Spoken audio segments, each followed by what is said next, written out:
What's up, everybody? I'm back with another video game review, and this is of one that a lot of people would consider a classic, Metroid, the original Metroid on the NES. Released, I believe, I'm going to say 1987, because it came out the same year as Legend of Zelda, I remember, right? So 1987. And it's Metroid. I mean, a lot of people know what Metroid is about. You got the Metroid game, and then you've got Samus and is in Smash has been for a while. So, there you go. But no, a lot of people consider the Metroid franchise to be a classic one. I can agree with them on some level. It's been a long-standing franchise in the game. I mean, it came out in 1987. Same year as Zelda. So, that does not mean, though, that this game is any good. I don't have a lot of notes on this game. I do have, there's a lot to talk about, but I don't have like an extensive list like I do for most game reviews. So, and that's because I just cannot take any more of this game. But I've seen footage of it too, so I know what I'm talking about. But let's jump right into it. First off, I really like the music. And I say this about a lot of NES games. I feel like that I reviewed. But it's true. I really like the music. I really do. I don't know what it is about NES music. Most of the games that I reviewed, I could just put the game in, fire it up, and just listen to the music play all day. I would fucking love it. Metroid is not a exception to that rule at all. I really like it. Here's the biggest thing that the game is lacking, and that's a tutorial. And this is not a complaint just from me or just from Pringleson and Company. Where the fuck are you supposed to go? And, say it for the very beginning of the game. You jump into the game, and you go to the right. And that's where all, the enemies and the platforms and, the other gates are. But they give you zero, and I mean zero, indication that you actually have to go to the left. I guess the left for you guys would be there, and the right would be this way. So, yeah. You gotta go to the right to, start levels. But they don't tell you gotta go to the left to, pick up this little orb. And when you pick up this little orb, you can turn into a ball and go under and crouch underneath, little caverns and platforms and whatnot. They don't tell you that. So when you get to that point, 2 doors in, you realize, oh shit, you gotta turn all the way back around, go through all that again, just to get the orb, and then you can work your way through the game. It would have been nice to at least have some sort. You don't need a full-blown tutorial. I get this is 1987, okay? Before, it's been a long time. But, something. I mean, at least put something to know that we have to do this. And it's not just for the first level of the game. These levels are massive, and you don't know where the fuck you're going. And Metroid is not the only game that does this from this era. I should say. It's not the only game from 1987 that does this. But holy crap! I'm moving on. One of the most annoying things in this game, other than the lack of a tutorial, is when I don't know what the threshold is. Is it 15 energy or less? Or is it less than 15 energy that you get the annoying beep, beep, beep, beep, beep, beep, beep, beep, beep, beep, beep, beep, beep, beep. We get it. We know we're running low on energy. We don't need beeping literally until we die, okay? Sorry, my nose is just we don't need that.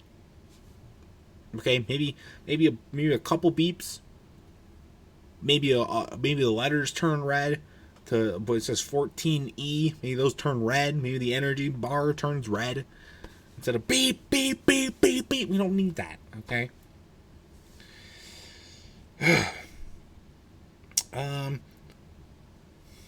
And I said this about Jurassic Park too, but the aiming with the gun is horrid. And I mean horrid. Because, obviously we all know Samus, the character, when she holds the gun is like on her arm here, right? But there is absolutely, but you can only shoot like straight forward like this. So any enemies, like there's a bunch of these little like insecticide things with like shells of spikes, and you're supposed to shoot them, but you can't. But they're like so small on the ground that you can't like just they don't hit the thing. So it'd be like, oh, okay, let's just angle the gun down and boom, boom, boom. Nope, can't do that. It can only go straight. So you gotta wait until they climb up onto something, then you can shoot them if you want to. I mean, you can easily just jump over them. It's not like jumping is a hard feat in this game. Another thing that they could tell you, and maybe in a tutorial, is that when you hold the jump button, you jump higher. I don't know. That would have been nice to know when I'm getting like attacked by enemies and I'm trying to jump up to this platform and it doesn't seem like I can make it. And then I realize, oh, I have to hold the button to jump higher. Seems like something that was a little bit revolutionary for the time, a little bit ahead of its time, I should say. Would have been nice to know that. That's where a real tutorial would have came in. And also how to crouch into the ball and go under the cavern would have been nice too. But I've made my point at this point. Well, and then you die. And before you get to the main menu of the game again, you're greeted with password.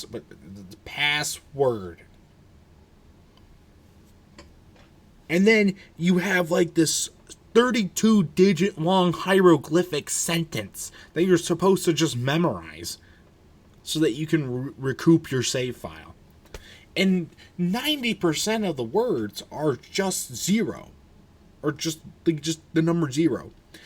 It's like 0, 0, 0, 0, 0, and then you've got like a blue lowercase z with a line through it, and then you got 1, 6, 0, 0, 0, 0, 0, and then it's like a golden uppercase z, a p, a k, more zeros, 0, 0, 0, and then it's a whole nother section of just like little O's and blue and God knows what else. Probably Sanskrit in there too. God forbid. You know how annoying that would be back in 1987 when you die and you're like, the fuck, how am I supposed to remember this? You gotta write it down, and then you forget the piece of paper. The game probably forgets to save at some points, and so you're just like, what the fuck? I was almost at the end of the game. Just, like, I know, like, saving games was a very new concept back in 1987. Zelda, though, did it right. Why couldn't you have put the same thing into Metroid? Oh well. Lastly, a good thing about the game, the controls are very simple. Outside of using the gun, jumping is easy, the controls aren't stiff at all, moving is nice.